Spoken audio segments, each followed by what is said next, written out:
चलिए प्यारे दोस्तों, हम आगे बढ़ते हैं। आज भी हम आपके लिए एक नया टॉपिक लेके आए हैं। बहुत इंटरेस्टिंग टॉपिक और बहुत ज़रूरी है जीवन में। वो जीवन में हर एक समय पर काम आने वाला, हर एक परिस्थितियों में काम आने वाला है। इसको हमें अच्छे से समझना है। इसकी भी शुरुआत हम ऐसे करेंगे और जेड तक आपको पूरा बताएंगे। इसका बेसिक आज शुरुआत कर रहे हैं। इसका नाम है त्रिकोणमिति, माने ट्रिग्नोमेट्री, जो कि अधिकतर बच्चों को या ख़ास करके बच्चियों को बहुत टफ लगता है, कठिन लगता है। ये बहुत सिंपल होने वाला है। इसको आप शुरुआत से देखेंगे और आगे हर एक बात को आप समझेंगे, उसके बाद में इसके क्वेश्चनों को करेंगे। चलते हैं। तो त्रिकोणमिति में इस चैप्टर में आने से पहले सबसे पहला पॉइंट जो हमें देखना है वो क्या देखना है, ये लिखा हुआ है। हमने समय बचाने के चक्कर में हमने ये पहले ही अपन को लिख दिया है ताकि जल्दी हो सके थोड़ा सा। त्रिकोणमिति में हम शुरुआत करेंगे। इसमें अगर कोई आकृति आएगी तो वो समकोण त्रिभुज की आकृति आएगी। इसमें लिखा हुआ है त्रिकोणमिति सामान्यतः समकोण त्रिभुज पर आधारित होती है। इसमें अगर कहीं कोई आकृति आना है तो वो आकृति केवल समकोण त्रिभुज की आएगी। बकाया इसमें कोई आकृति नहीं आएगी। त्रिभुज और कोई नहीं आएगा, चतुर्भुज नहीं आएगा। आना है तो केवल समकोण त्रिभुज। समकोण त्रिभुज वो जिसमें तीन भुजाएं होती हैं नाम के आधार पर। एक लंब होता है, एक आधार होता है, एक कर्ण होता है। इसके बाद अब आते हैं त्रिकोणमिति के मेन कंसेप्ट पे। त्रिकोणमिति में 6 चीज़ें होती हैं जिसको त्रिकोणमिति अनुपात बोलते हैं। नॉर्मली क्या होते हैं, साइन, कॉस, टेन, कॉट, सेक, कोसेक, ये 6 होते हैं। अब तुम्हें इसमें कुछ अधूरा लग रहा होगा, तो अधूरा क्या है वो आगे बढ़े अपन। यदि अगर समकोण त्रिभुज की बात करें, वो आता है तो समकोण त्रिभुज में एक कर्ण होता है, तिरछी लाइन, और आधार जो नीचे की भुजा होती है उसके बीच का कोण, बीच में कोण अगर मान लो थीटा बनता है तो वो थीटा इनके साथ में आता है, गुणा में नहीं आता है, इनके साथ में आता है। गुणा में उसको नहीं माना जाता है। तब ये त्रिकोणमिति अनुपात हैं वो क्या बन जाते हैं, sine theta, cos theta, tan theta, cot theta, sec theta और कोसेक थीटा। ये 6 होते हैं इनके नाम, ये त्रिकोणमिति के। यहाँ तक आ गए। इसके बाद इन 6 को लेकर अपन आगे बढ़ेंगे और इन 6 से इतना सारा काम है कि दिमाग का इस्तेमाल इतना सारा होता है कि सवाल बहुत सारे टेढ़े रूप में आते हैं और उसका दिमाग का इस्तेमाल करते हुए इनका ही इस्तेमाल करके वो सवाल अपने सॉल्व होते हैं। अब आते हैं आगे। ये 6 होते हैं ना त्रिकोणमिति अनुपात, ये एक दूसरे के उल्टे होते हैं।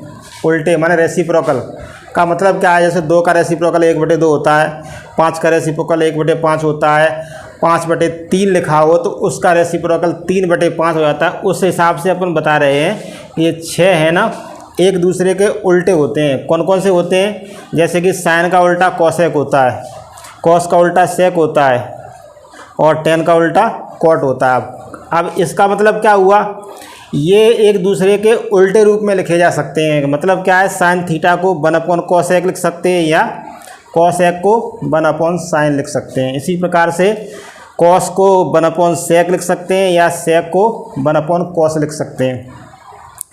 टेन कॉट का उल्टा होता है तो टेन की जगह पे 1/cot लिख दो या कॉट की जगह पे 1/10।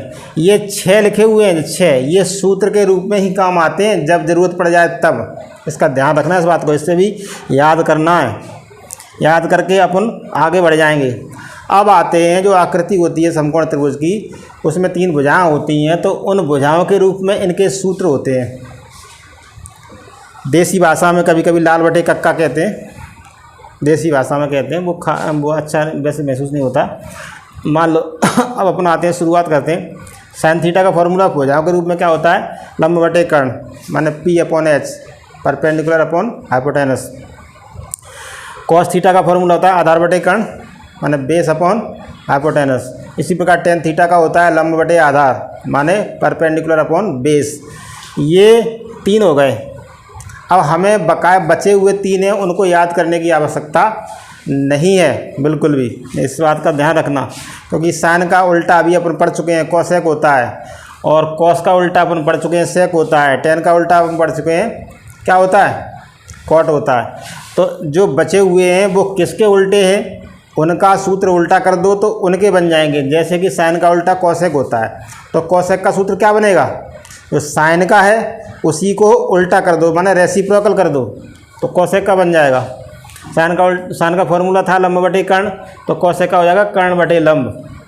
इसी प्रकार से कॉस का फॉर्मूला था आधार बटे कर्ण, तो सेक का हो जाएगा कर्ण बटे आधार। इसी प्रकार से टेन थीटा का फॉर्मूला लंब बटे आधार था, तो कॉट का हो जाएगा आधार बटे लंब।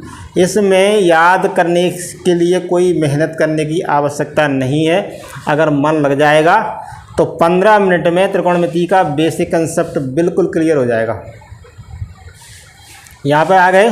उसके बाद ये टेन और कॉट साइन और कॉस की फॉर्म में भी लिखे जा सकते हैं, जैसे कि साइन थीटा लिखा जा सकता है, वो टेन थीटा लिख सकते हैं अपन साइन अपॉन कॉस के रूप में। अब टेन होता है कॉट का उल्टा, या कॉट होता है टेन का उल्टा, तो कॉट को भी लिख सकते हैं, इसको उल्टा कर दो माने कॉस अपॉन साइन। तो ये चीज़ें अपनी आगे हर जगह त्रिकोणमिति में काम आती हैं, लगातार आती हैं। इनको इस प्रकार से कंप्लीट करना है, जैसे कि अपन ने ABCD करी थी, टेबल करी थी और गिनती करी थी। इस प्रकार से अपन को क्लियर करना है, और अपन को आगे भी अपन को जो बचा हुआ है उसको भी क्लियर करना है। द्विघात सूत्र माने घात 2 के सूत्र, इट मीन्स घात 2 के सूत्र माने पहले के बारे में बात करते हैं। सब आप लोगों ने सुना होगा, खूब पढ़ा होगा अच्छी तरह से, कि sine square theta plus cos square theta equal होता है 1। एक तो मेन फार्मूला ये होता है। इसके बाद अपन आगे बात करें, दूसरा एक फार्मूला होता है sec square theta equal 1 plus tan square theta. आगे बात करें cosec square theta equal 1 plus cot square theta. ये 3 सूत्र अगर ध्यान से अगर तुम्हारे दिमाग में अगर क्लियर हो गए तो बकाया तुम इनका उपयोग करके कुछ सूत्र और बना सकते हो। जैसे इसका इस्तेमाल करें अपन, अगर कॉस स्क्वायर को अगर पक्षांतर कर दें तो साइन स्क्वायर थीटा बराबर हो जाएगा 1 माइनस कॉस स्क्वायर थीटा। इसके बाद अगर साइन स्क्वायर थीटा को पक्षांतर कर दें तो कॉस स्क्वायर थीटा बराबर हो जाएगा 1 माइनस साइन स्क्वायर थीटा। तो 2 सूत्र तो इससे बन गए। अब इस पे आते हैं, इस पे क्या आएंगे, अगर हम इसको इस तरफ लेके आए माने 1 को इस तरफ लेके आएंगे तो वो टेन स्क्वायर का सूत्र बन जाएगा, 1 इस तरफ आगे माइनस के हो जाएंगे।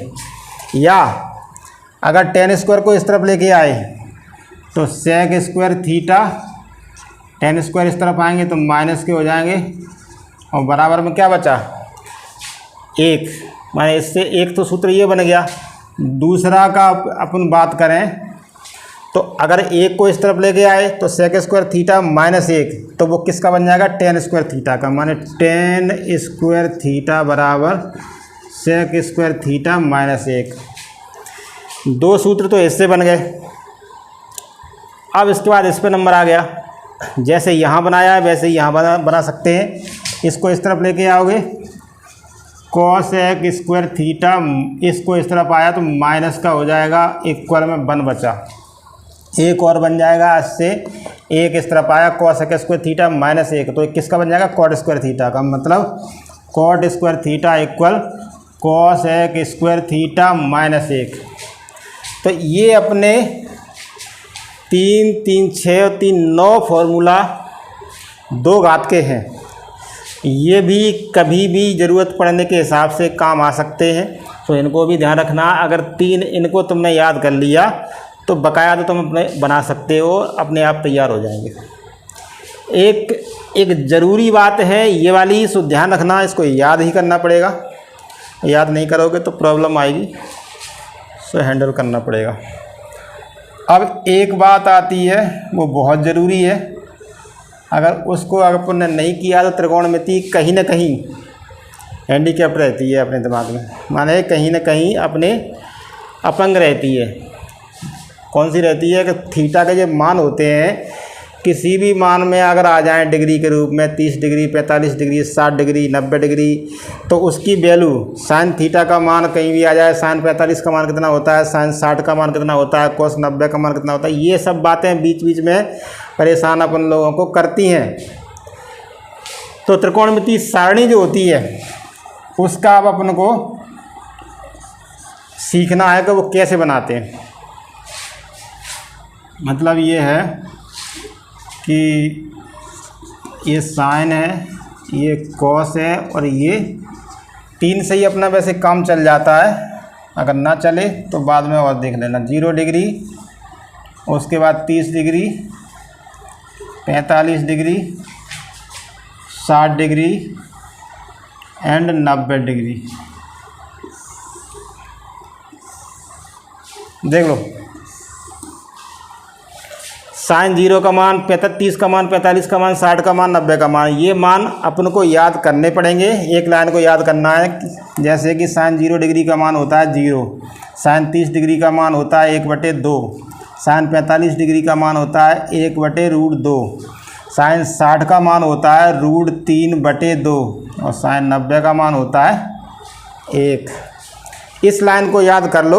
उसके बाद ये दोनों भी बन जाएंगी और पूरी सारणी जो भी होती है, बचे हुए 3 हैं वो भी अपने बन जाते हैं। तो कैसे बनते हैं? ये वाली लाइन, इस लाइन को पलट के इसमें रख दो तो ये मान कॉस के हो जाएंगे। लास्ट का मान पहले, ये वाला मान यहाँ, ये वाला बीच में ही रहेगा, ये वाला यहाँ, ये वाला यहाँ। बस याद करने की आवश्यकता ही नहीं है। एक यहाँ हो जाएगा, ये वाला यहाँ आ जाएगा, बीच वाला बीच में ही रहेगा, ये सेकंड वाला सेकंड लास्ट पे आ जाएगा और 0 ऐसो। मतलब क्या हुआ? cos 0 डिग्री का मान 1 होता है, cos 30 डिग्री का मान √3/2 होता है, cos 45 का मान 1/√2 होता है, cos 60 डिग्री का मान 1/2 होता है और cos 90 डिग्री का मान 0 होता है। ये हो गए अपने 2 मान, साइन का और cos का। और अब tan का, tan के मान के लिए भी हमें याद नहीं करना बिल्कुल भी। हमने अभी पिछली पेज पे अभी हमने सूत्र बताए हैं, tan थीटा का सूत्र बताया। अभी अपने tan थीटा को साइन और cos की फॉर्म में इस प्रकार से लिख सकते हैं, sin/cos। तो इसका उपयोग अब यहाँ भी करना है। मतलब tan 0 डिग्री का मान ज्ञात करना है तो साइन 0 डिग्री का मान ऊपर रखो और cos 0 डिग्री का मान नीचे रखो। मतलब tan 0 का मान ज्ञात करना है तो sin 0 का मान ऊपर और cos 0 का मान नीचे। 0 में 1 का भाग देंगे तो क्या आएगा? 0 ही आता है। इसी प्रकार से tan 30 डिग्री का मान बनाना है तो sin 30 के मान में cos 30 के मान का भाग, माने इस संख्या के बटे में ये संख्या आएगी। अपन जानते हैं 1/2 के बटे में √3/2 आएंगे तो ये 2 और ये 2 कैंसिल हो जाएंगे, ऊपर 1 बचेगा और नीचे √3 बचेंगे। इसी प्रकार से 1/√2 के बटे में फिर 1/√2 आएंगे तो ये सेम समान संख्याएं कट जाएंगी आपस में। तो क्या बचा? अब इसके बटे में tan 60 का मान ज्ञात करेंगे तो sin 60 के मान में cos 60 के मान का भाग। इसके बटे में ये आएगा तो 2 से 2 कट जाएंगे, √3 के बटे में 1 माने नीचे से 1 हट जाएगा तो केवल √3 बचा। अब आते हैं अपन sin tan 90 डिग्री का मान ज्ञात करने के लिए। तो sin 90 के मान में cos 90 के मान का भाग। अब इस बात के लिए अपन लोग जानते हैं और नहीं जानते हैं तो सुन लो। 1 के बटे में 0 आ गया, मतलब ये हुआ कि 0 का भाग 1 में देना है। तो इस बात के लिए आप लोगों ने सुना होगा कि किसी भी संख्या में अगर 0 का भाग लग रहा है तो वो संख्या अपरिभाषित होती है। अपरिभाषित माने नॉन डिफाइन, उसको अपन ND भी कह सकते हैं, अपरिभाषित भी कह सकते हैं। और उसको चिन्ह से अगर व्यक्त करना हो तो उसका चिन्ह ये है, इन्फिनिट।